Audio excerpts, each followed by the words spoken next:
All right, today we're going to be doing 5.4b, which is the fundamental theorem of calculus. This will be the last of 5.4. Everything else we're going to have 17.2, and then that's the end, okay?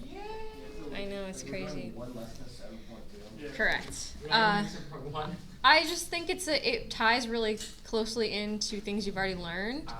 So, weirdly enough. So, you'll see when we get there. Let's not talk about it during this one then.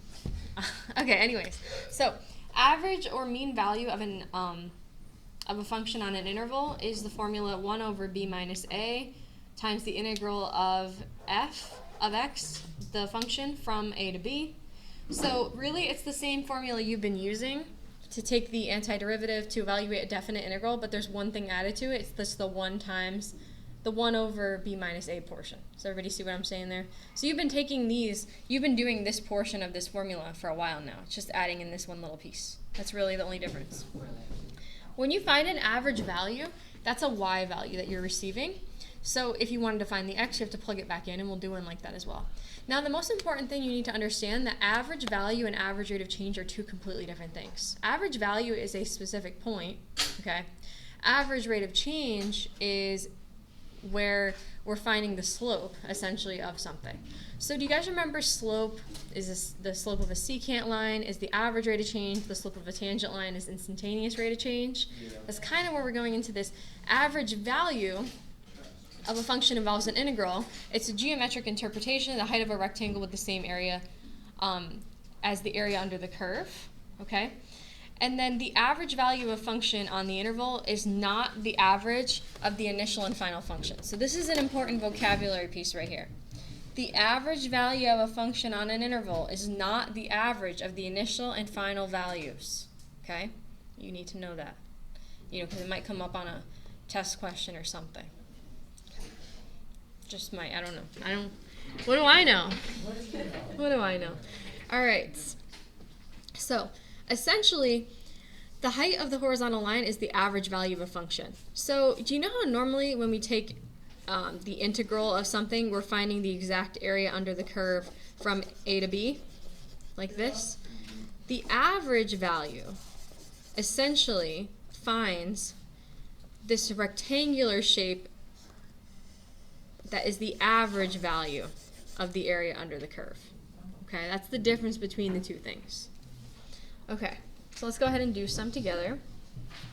Find the average value of the function on the interval. So first thing you're going to do is you're going to set up your integral from your interval. Integral. It's hard to say both those back to back. And then on the outside of your integral is going to be 1 over b minus a. So, of course, that's just 1 over pi over 2 times, what is the antiderivative of cosine? Just sine. We're going to evaluate sine from pi over 2 to 0. 1 divided by pi over 2. Isn't that the same thing as 1 times the reciprocal of pi over 2, which is 2 over pi? Which is just 2 over pi, right? Times sine of pi over 2 minus sine of 0. I think it's, let's see what it is. Sine of 90 is 1 minus 0. So that's just pi over 2 over pi. 2 over pi. So that's approximately 0.64. So 0.64. If we think about where that is, what I can do is get a decimal approximation of this value. So that's pi divided by 2. This is approximately 1.6. Okay, this is 0. So 0.64, the middle of that, I could average them together to see what that is. Divided by 2. The middle is about 0.8. So it's just a little before the middle is going to be where that value would be, okay? So does anybody have any questions about that? Yes? Yeah. So what is the, it's going to sound great, but what is the point of finding the average value when you actually find the actual? It's used for different types of something called interpolation. I guess the sad part is because we're ending so early, you're not going to see as many applications of these things because they are more advanced and difficult. So it's like a double-edged sword. It's kind of good and bad. Okay. Yes.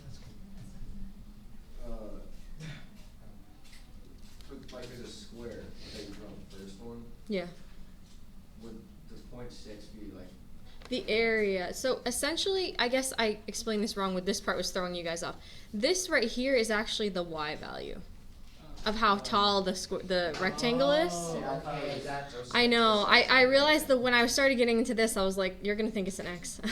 So it's the y value. Okay, so when you find the average value, you're finding a y. If you want to find, we're actually going to do that on the next one. You're going to find the y and the x. So you're finding the y value of the height of the rectangle and the x value of the width of the rectangle. Okay? I guess that clears things up, hopefully. Yes, good too. So we also have something called the mean value theorem of the integral. If f is continuous on AB, then at some point C in AB, that we have the average value. So what that means is if you find a point, there's always going to be a point if the function is continuous on the function that makes the perfect height and width of that rectangle that would fall right on the edge of that rectangle on the function and the rectangle where they intersect. That's what the C value is. So do you see out here that rectangle that represents the average value and the function itself, they have a meeting point. That meeting point occurs at C comma f of C. All right, so let's go ahead and do the calculation. Find the C value guaranteed by the mean value theorem for integrals of the function on the interval. So first thing, check continuous on the given interval. So where would this function be discontinuous? At x equals what? X can't be what? 0. So this function actually has a vertical asymptote at 0, right? Do you guys all see why that is? Why is it not a whole? Just for fun. Because it didn't get what? Canceled out. So this function has a vertical asymptote at 0. So if 0 is on the interval, it's not continuous, of course. But is 0 included on this interval?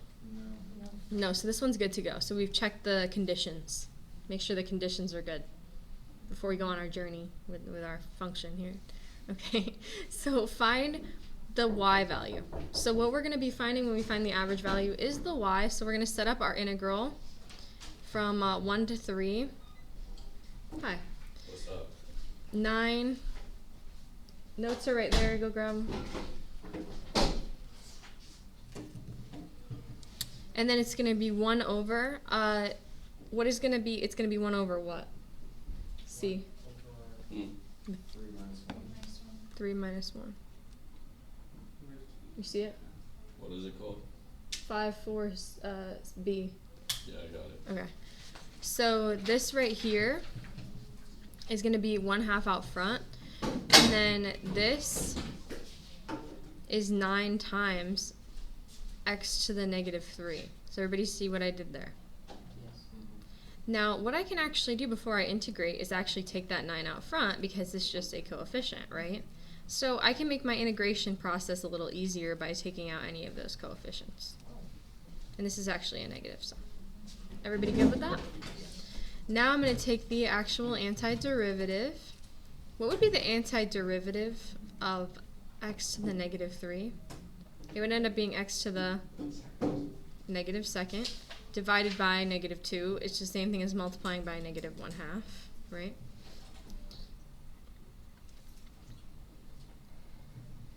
So we get here. Now we're going to start plugging stuff in. Now, when I'm going to plug stuff in, I'm going to put that x in the denominator again because I just find it easier to work with.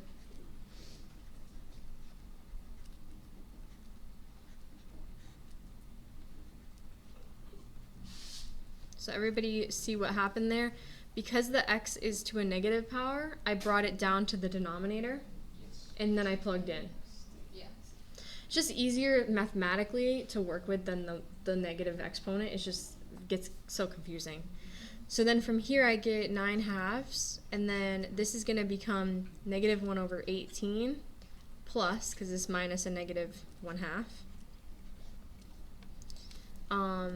This is going to become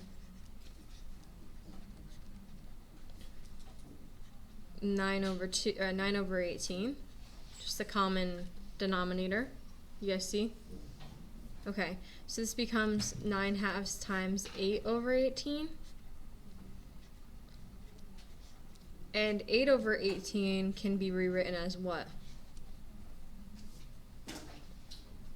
4 over 9, right? And this is 36 over 18, which is 2. Isn't that nice how nicely it worked out, you know? I ran out of space now. That was weird. So the y value is 2. So we can use that to find the x value. Okay, so what you find is the y, the c value is actually x. So now that we know what the y value is, how can we go about finding the x value using the function? No calculus involved here. Plug in 2 for f of x or y, and then solve for x. So multiply both sides by x cubed.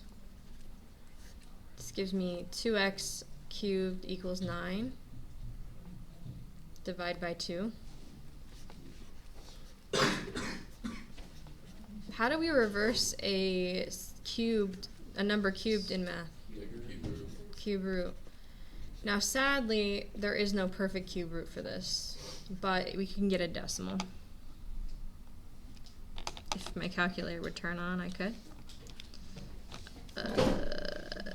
I am getting approximately 1.65. So what that means is if you were to graph this function and look at 1.65 comma 2, that is going to be the point at which the average rectangle and the function meet. Make sense? Okay, hopefully I explained that thoroughly enough. All right, for the